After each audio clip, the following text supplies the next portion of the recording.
Hello friends, welcome to 9th Standard Maharashtra State Board video lectures. So topic for today is India's defense system, and India's defense system is third chapter in political science.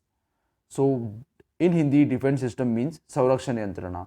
Her country को अपने citizens को protect करने के लिए navy, air force या army की ज़रूरत होती है. सो नेवी, एयरफोर्स, आर्मी और बाकी अन्य डिफेंस यंत्रणा जैसे पुलिस, पैरामिलिट्री फोर्सेस, ये सब मिलकर डिफेंस सिस्टम बनाती है कंट्री की. So it is very much important for all the countries to make strong army, to make strong navy, or to have a strong air force so that they can protect their citizens from external threats. बाहर से जो country attack कर रही है तो attack को रोकने के लिए उनके पास अच्छा डिफेंस सिस्टम होना चाहिए. So let us see which are the different forces that we are having in India, Indian defence system. So this is a photograph of the defense forces in India. So this photograph is not including all the defense forces, but there are few like army, navy, air force, and police, or there are other forces that can be seen in this picture. The international system is made up of sovereign nations. Sovereign nations means independent nations. So all the countries in the world are independent. They are independent and they are ruling for their citizens. But even if they cooperate, all the countries are cooperating with each other. So today, if you see China, India, or India, USA, or India's Russia, all the countries are cooperating with each other. They are doing trade with each other. So even if they are cooperating with each other, sometimes there are conflicts that between these sovereign nations. So India and Pakistan, both of them are independent nations. So India is working for the betterment of Indian government is working for the betterment of India, and Pakistan's government is working for their people. Both of them are sovereign nations, but there are chances that both these sovereign nations will try. There will be conflict between these sovereign nations. So हो सकता है कि इन दोनों independent देशों में झगड़ा हो जाए. ये झगड़ा होने के बाद हमें अपने सिटीजन्स का प्रोटेक्शन करना चाहिए, और प्रोटेक्शन करने का काम करता है डिफेंस सिस्टम, जैसे आर्मी है, नेवी है, एयरफोर्स है, या बाकी बॉर्डर सिक्योरिटी फोर्स है, या कोस्ट गार्ड है, जो अलग अलग यंत्रणा है जो हमारी कंट्री को प्रोटेक्ट करने का कोशिश करते हैं. So there is dispute between nations over boundaries. जो कंट्री की जो बाउंड्री है, जैसे इंडिया पाकिस्तान का जो बाउंड्री है, उसके ऊपर विवाद चल रहा है. So there are disputes on basis of boundaries, on water sharing.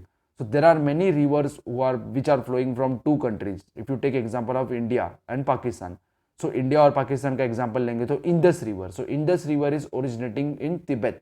Tibet जो आज चाइना में है, तो चाइना से ओरिजिनेट होता है, उसके बाद इंडिया से गुजर के पाकिस्तान में चले जाता है, और अल्टीमेटली जाके कराची में अरेबियन सी से मिल जाता है. सो एक ही रिवर इंडिया से पाकिस्तान से गुजर रहा है. So there are chances that river का जो वाटर है उसके शेयरिंग के ऊपर झगड़ा हो जाए. सो अल्टीमेटली झगड़ा अगर सॉल्व नहीं हो रहा है तो वॉर में तब्दील हो जाएगा. Next is not following the terms of international treaties. So there are international treaties यानी agreement. So there are agreements that are signed by various countries. So if any country is not following that agreement, then there are chances that there will be conflict between. अगर agreement sign नहीं कर रहा है तो दोनों countries के बीच में झगड़ा हो जाएगा. Then constantly competing against each other. अगर दोनों कंट्री एक दूसरे के साथ compete कर रहे हैं, जैसे इंडिया और पाकिस्तान, तो इंडिया ने अगर मिसाइल बना दिया तो पाकिस्तान उससे अच्छा मिसाइल बनाने की कोशिश करता है, या फिर इंडिया ने कुछ नए फाइटर प्लेन्स खरीद दिया तो पाकिस्तान उससे अच्छे फाइटर प्लेन्स खरीदने की कोशिश करता है. सो एक दूसरे के साथ कंपटीशन चल रहा है. So this is also the reason for the conflicts और डिस्प्यूट्स यानी झगड़ा. Then influx of refugees from neighbouring countries. अगर कोई कंट्री से रेफ्यूजीज आ रहे हैं, if you take example of this point, then we have the best example of India and Bangladesh. So when you must be knowing that Bangladesh, the current Bangladesh, आज जो बांग्लादेश है वो 1971 के पहले पाकिस्तान का पार्ट हुआ करता था. उसे ईस्ट पाकिस्तान कहते थे. तो पाकिस्तान का जो आज प्रेजेंट पाकिस्तान है उसे वेस्ट पाकिस्तान. तो वेस्ट पाकिस्तान ने ईस्ट पाकिस्तान के लोगों के ऊपर अत्याचार करना स्टार्ट कर दिया था. 1971 के पहले की बात कर रहे हैं हम. तो 1971 के टाइम इंडिया में बहुत सारे लोग बांग्लादेश से आ गए जो अपने आप को वो प्रोटेक्ट करना चाहते, तो इंडिया में आ गए. Around 1 to 2 crore people came to India. 1 से 2 करोड़ से उससे ज़्यादा लोग इंडिया में आ गए. सो रेफ्यूजीज इंडिया में आ रहे थे. रेफ्यूजीज मतलब जो निर्वासित लोग होते हैं, तो इंडिया में आ रहे थे. तो उनसे अगर रेफ्यूजीज आते जाएंगे इंडिया में तो अल्टीमेटली इंडिया का पॉपुलेशन बढ़ते जाएगा, और पता नहीं होता है कि रेफ्यूजीज कौन है, तो कोई टेररिस्ट भी आ सकते हैं. तो अल्टीमेटली क्या होगा, इंडिया के सिक्योरिटी के ऊपर इफेक्ट हो जाएगा। तो इंडिया ने अपने आप को सिक्योर करने के लिए और बांग्लादेश को भी मदद करने के लिए पाकिस्तान से वॉर कर दिया था 1971 का, और 13 डेज में इंडियन आर्मी ने वो वॉर जीत लिया था और अल्टीमेटली बांग्लादेश एक अलग कंट्री बन गया। So this are the various reason. First reason is water sharing, dispute over boundaries, then not following the terms of international treaties, then constantly competing against each other, and influx of refugees from neighboring countries. So all these reasons are leading to disputes. तो दोनों countries में disputes हो सकते हैं इन regions के वजह से। Then this conflict must be solve by compromise and discussion. तो जो भी कॉन्फ्लिक्ट्स है, जो भी इश्यूज है, उसे डिस्कशंस करके हमें सॉल्व करना चाहिए। अगर डिस्कशन करके सॉल्व नहीं हो पा रहा है तो अल्टीमेटली हमें वॉर करना पड़ता है। जैसे मैंने इंडिया बांग्लादेश का एग्जांपल दिया, तो ये डिस्कशन से ये सॉल्व नहीं हो रहा, तो अल्टीमेटली इंडिया को पाकिस्तान से वॉर डिक्लेयर करना पड़ा, और अल्टीमेटली इंडिया ने पाकिस्तान को हरा के बांग्लादेश को लिबरेट कर दिया, बांग्लादेश को फ्री कर दिया। Then sometimes the conflicts are not getting resolved. So at last the nations think of war to resolve this conflict. So at last हमारे पास क्या solution बच जाता है कि war करना पड़ेगा. If discussions are not taking any positive results, then we have to go to a war. So when nation attacks another nation, the challenges of sovereignty of leader, uh, it challenges the sovereignty of leader. It endangers the security of the nation. Such challenges are created due to military power of aggressive nations. Suppose one country is attacking other country, then the independence of that country is in danger. मतलब उन country का sovereignty में danger, sovereignty के ऊपर challenge हो जाएगा और ultimately उसका सिक्योरिटी पे अटैक हो जाएगा। सो और कौन कंट्री दूसरे कंट्री को अटैक कर सकता है? जो कंट्री पावरफुल है। सो जो मिलिट्रीली पावरफुल कंट्री है वो एग्रेसिव कंट्री होता है और दूसरे कंट्री के ऊपर अटैक कर देगा। जैसे USA is one of the strongest country in the world. So USA क्यों स्ट्रांग है? एक तो उसके पास बहुत पैसा है जो इकोनॉमिक बेसिस पे स्ट्रांग है, और दूसरा मिलिट्री बेसिस पे स्ट्रांग है। यूएसए जितना पैसा खर्च करता है मिलिट्री के ऊपर, उतने पूरे वर्ल्ड के कंट्रीज मिल के खर्च नहीं कर पाते। तो इतना पावर है यूएसए का वर्ल्ड में। सो यूएसए ने अगर किसी कंट्री के ऊपर या अफगानिस्तान के ऊपर, इराक के ऊपर अटैक कर दिया, तो इराक या अफगानिस्तान का सॉवरेनिटी के ऊपर या उनके इंडिपेंडेंस के ऊपर रोक लग जाएगी। So in any situation, a nation's first duty and responsibility is to keep the security system always well prepared and ready. This is called as national security.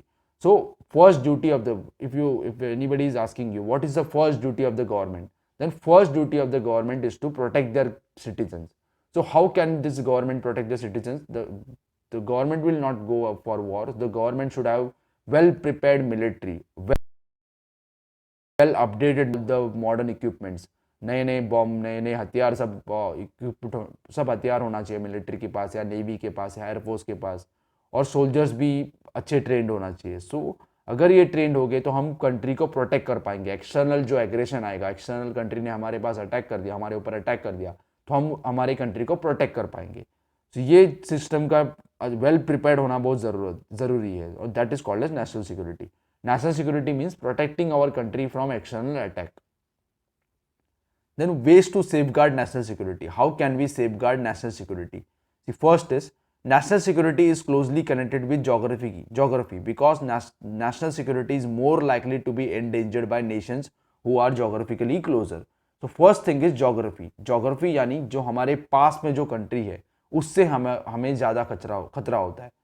If you take example of India, then Pakistan or China are very close by to India, very close to India. So China और पाकिस्तान से इन countries से India को सबसे ज़्यादा खतरा है क्योंकि इनकी जोग्राफिकल बाउंड्रीज इंडिया से क्लोज है, इंडिया के पास है. तो उनके बीच में बाउंड्री के ऊपर जो LOC के ऊपर या झगड़ा चलते रहता है. सो इनसे हमें ज़्यादा खतरा है.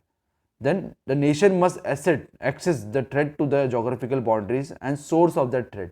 तो कोई भी कंट्री का अगर उसे जोग्राफिकल थ्रेट है, तो जैसे इंडिया और नेपाल का बॉर्डर भी एक है, तो लेकिन इंडिया और नेपाल का कुछ इश्यूज नहीं चल रहा है, तो उनसे हमें डर नहीं है. But in case of China and Pakistan, we are having threat from China and Pakistan. So it is the duty of the government और it is the duty of the defence system to assess the threat. मतलब threat को जान लेना और उसके बाद threat का source जान लेना कि कहाँ से हमें अटैक हो सकता है, और उसके बाद वहाँ डिफेंस सिस्टम अच्छी तरीके से डेवलप करना.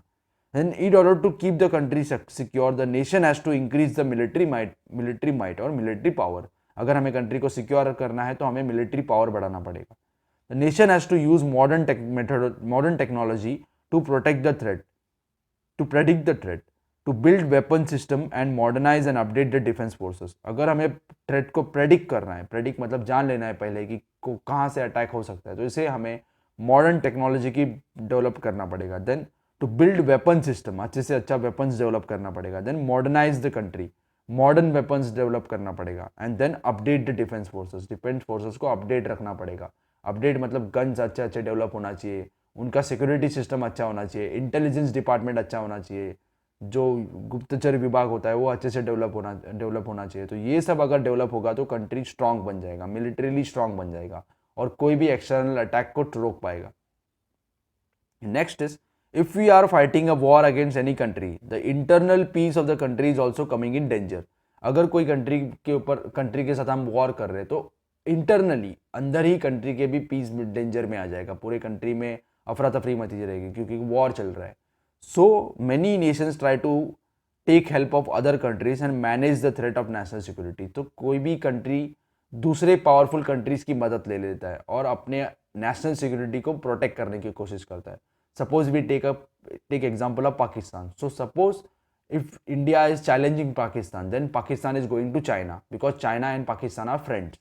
So अपने आप को बचाने के लिए, अपने कंट्री को प्रोटेक्ट करने के लिए पाकिस्तान चाइना की मदद ले रहा है. So there are many countries in the world which are taking help of USA.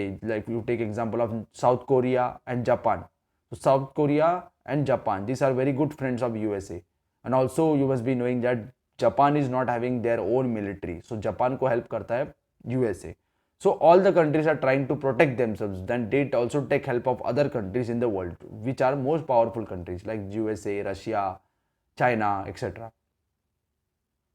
So let us talk about India's security system. So there are three main bodies of India's security system. First is Army, then Navy, and the Air Force. The three forces that are defending our country. Then Indian Army. First we will talk about Indian Army. The responsibility of protecting the geographical boundaries is on army. So land पे army काम करता है. तो geographical boundaries को, India का जो geographical boundaries है, जो पाकिस्तान से बाउंड्री है, नेपाल से बाउंड्री है, बांग्लादेश से बाउंड्री है, चाइना से बाउंड्री है, उसे प्रोटेक्ट करने का काम होता है आर्मी का. Then the Indian Army is very big. It is world's 7th largest army. सबसे 7वां सबसे बड़ा आर्मी है हमारा. Then the chief of the army is known as general. Chief of the army is general. General Bipin Rawat is the current army general of India. Then Indian Navy. The Navy protects the coastline. जो coast है, तट है, समुद्र तट है, उसे protect करने का काम होता है नेवी का. So Navy is protecting the coastline. The chief of the Navy is known as Admiral. Then third is Air Force, Indian Air Force. So Air Force is charge of protecting India's airspace. अगर हमारे ऊपर हवा से attack हो रहा है, air से attack हो रहा है, तो उसे प्रोटेक्ट करेगा air force. So it is protecting the India's air space. The chief of the air force is known as air chief marshal. So first we talk about army. सो आर्मी के चीफ को कहते हैं general. Then we talk about navy. Navy के चीफ को कहते हैं admiral. And then air force. Air force के चीफ है air chief marshal. Then the most important person, the Ministry of Defense controls all the three forces. So all the three forces, Navy, Army and Air Force, all the three are controlled by Ministry of Defense, and current Minister of Defense is Nirmala Sitharaman. So she is the current Minister of Defense Minister of India. Then three chiefs, Navy, Army and Air Force, are appointed by President. So President of India is the person who is appointing all the three chiefs. Navy के चीफ को, navy के chief जो admiral है, या फिर जो air force के चीफ है एयर, या फिर जो आर्मी के जनरल है, उनको अपॉइंट करते हैं president of India. So he is Ramnath Kovind. He is 14th president of India. And the president of India is the supreme commander of the defence forces. तो डिफेंस फोर्सेस के सुप्रीम कमांडर है president of India. So the defense forces cannot take any decisions about war or peace without the consent or without the approval of the president. So without the approval of the president, the army or navy or air force cannot declare any war, or they cannot stop any war. They cannot go for peace, or they cannot stop any war. So ultimately the decision lies in the hands of president or the government who is in power. The president को भी government की बात सुनना पड़ता है. So ultimately government is having control over the army. The president represents the civil power. The president represents the people of India. So the army, navy, air force or defense forces has to listen to the president. In democracy, civil leadership means ministers who are elected by the people, जिनको लोगों ने चुन के भेजा हुआ है, are considered or is considered superior to the military leadership. So democracy में military leadership civil leadership के कंट्रोल में होती है, या फिर सिविल लीडरशिप मिलिट्री लीडरशिप के बड़े होते हैं. जो जनरल्स हैं, हमारे आर्मी के जनरल्स है या एयरशिप मार्शल्स है, ये रिपोर्ट करते हैं प्रेसिडेंट ऑफ इंडिया को या डिफेंस मिनिस्टर को. सो डिफेंस मिनिस्टर और प्रेसिडेंट ऑफ इंडिया कद में बड़े हैं, उनसे स्टेटस में बड़े हैं. So hope you have understood this part. So in the second part we will talk about the steps taken to strengthen the defense system in India. So if you have liked this video, please share the video with your friends and please subscribe to the channel and please continue to watch the second video.